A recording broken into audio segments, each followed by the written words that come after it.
पाकिस्तान में पेट्रोल की कीमतों में 22 रुपए प्रति लीटर की बढ़ोतरी की गई है। पाकिस्तान के वित्त मंत्रालय की तरफ से बुधवार को इस बारे में अधिसूचना जारी की गई और दाम बढ़ोतरी गुरुवार से लागू हो जाएगी। इस बढ़ोतरी के बाद पाकिस्तान में 1 लीटर पेट्रोल का भाव 272 रुपए हो जाएगा, जो पिछले साल मई में 150 रुपए लीटर था। पेट्रोल के साथ डीजल की भी कीमतों में बढ़ोतरी की गई है। डीजल का दाम प्रति लीटर 17 रुपए 20 पैसे बढ़ा दिया गया है और यह बढ़कर अब 280 रुपए प्रति लीटर हो गया है। आईएमएफ से राहत पैकेज लेने के लिए पाकिस्तान ने पेट्रोल डीजल में यह बढ़ोतरी की है। सर, इसके बाद क्या राहत पैकेज मिल जाएगा?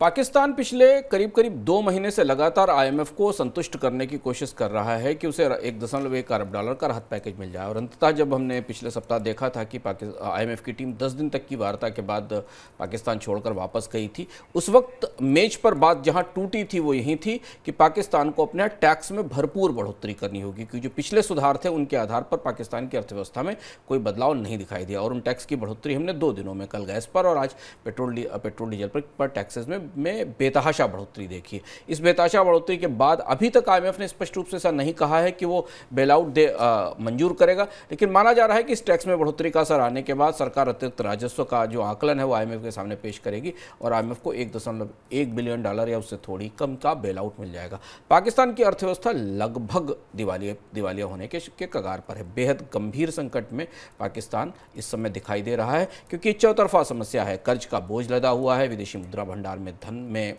संसाधन नहीं है, विदेशी मुद्रा भंडार में डॉलर्स की कमी है और महंगाई चरम पर है। सर, महंगाई को लेकर अब पाकिस्तान में क्या अनुमान हमारे सामने आ रहे हैं? पाकिस्तान में महंगाई को लेकर मूडीज़ का आज अनुमान आया और मूडीज़ ने कहा कि पाकिस्तान में एवरेज 33% महंगाई रह सकती है। 33% महंगाई पाकिस्तान जैसे गरीब देश के लिए लगभग भुखमरी के कगार पर पहुंचा देने वाली है। और वो हमें दिख भी रहा है कि पाकिस्तान के बहुत बड़े हिस्से में अनाज की कमी है, आटे की, बाकी चीज़ों की कीमतें बेतहाशा बढ़ी हुई हैं।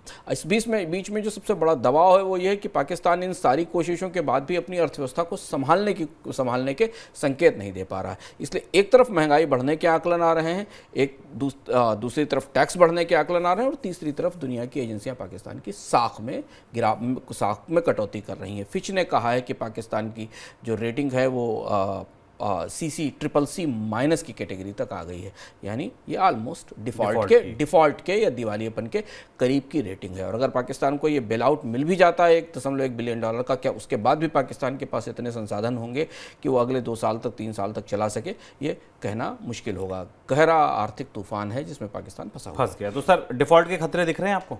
डिफ़ॉल्ट का खतरा दिखता है, क्योंकि डिफ़ॉल्ट के जो, अगर आप रेटिंग एजेंसियों की माने तो रेटिंग एजेंसियों का मानना है कि जो long term sovereign credit rating है पाकिस्तान की वो CCC+ से CCC- कर दी गई है, क्योंकि इस पैकेज के बाद भी पाकिस्तान के पास इतना विदेशी मुद्रा भंडार नहीं तैयार हो पाएगा जिससे कि वो अपने भविष्य के कर्ज को चुका सके। अब आगे यहाँ से ये पता चलेगा कि सबसे पहले जो 1.1 बिलियन डॉलर का पैकेज पाकिस्तान को बेल आउट के तौर पर मिलता है, उसका कितना पैसा पेट्रोल और ज़रूरी चीज़ों के आयात में जाता है और कितना पैसा कर्ज चुकाने में दिया जाता है। लेकिन पाकिस्तान पर करीब से पूरी दुनिया नज़र रख रही है, क्योंकि पाकिस्तान की अर्थव्यवस्था लगभग डिफ़ॉल्ट के करीब है और दुनिया की कई सारी प्रमुख अर्थव्यवस्थाओं में पिछले 3 साल में सॉवरेन डेट की बड़ी क्राइसिस आई है।